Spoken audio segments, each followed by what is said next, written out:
Hello guys, isang mapagpalang araw po at talagang pinagpala ang aming lugar nang dalawin kami ng isang usa o tinatawag nilang Wild Philippine Brown Deer. Makikita nyo sa video, nahahawakan po namin siya.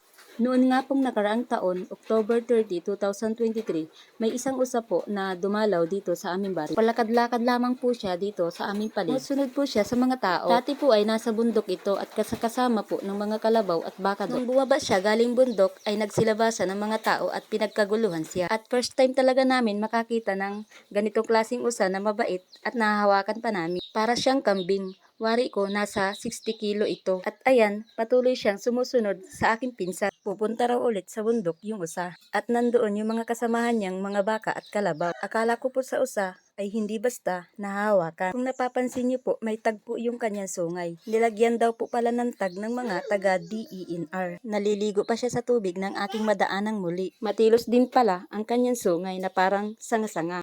Mapalad yung aming lugar dahil dinalaw kami ng usang ito. Tuwan-tuwa naman talaga ako kuhanan siya ng video. Yung iba ay natatakot sa usa pero ako ay bahagya ding natatakot. Huling video ko ito sa usa noong October 30, 2023. Sasabi kong mapalad ang aming lugar dahil nakasaksi kami ng usa sa kauna-unahang pagkakataon. Ang akala namin ay mabangis pero hindi naman pala. At ito lamang po, marami pong salamat sa panonood.